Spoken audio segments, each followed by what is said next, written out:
Let's talk the new 13th Colony Rye Cask Strength. This bottle's been getting a lot of buzz. Apparently, it's not the easiest thing to get. There's only a few states in the country that actually got it sourced to them. It came to Oklahoma, so your boy's gonna get to give it a try. Woo, that was a good cork pop.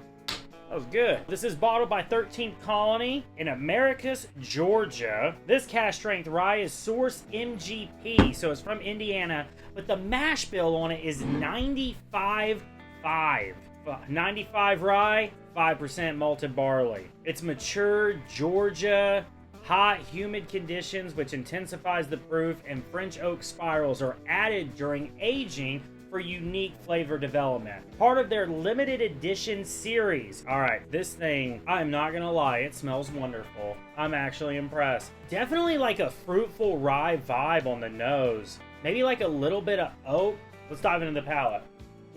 Little hot on the palate. Definitely a little hot on the palate on the front side. This is also like my first drink of the evening, so be gentle. I'm getting a little bit of mint. I can see it. I can see like a little bit of mint, little bit of like a refreshing flavor. I'm not sure if it's the rye, but definitely there's like a spicy oak or something that's going on here.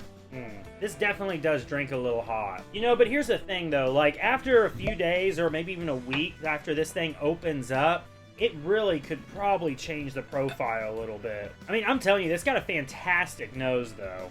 There's definitely a little bit of like a tart, bitter oak on the mid palate, but there is some sweetness in there that's just trying to come forward. All in all though, not a bad rye bottle. This thing comes in at 120 proof. It doesn't drink as hot for 120 proof, I'll give it that. It definitely doesn't seem like it's that high of proof. However, it is hot, and some of those flavors are a little buried by just the heat.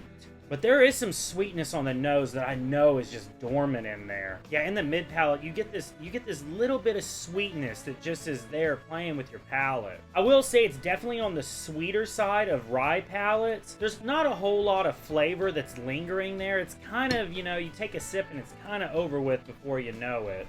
There is a sweetness in the rye that I definitely am really digging though. However, as of now, I think I'm gonna give this guy 7.8 out of 10, I think, is a fair spot for this right now. If you're into ryes, definitely give it a try. It's pretty damn good.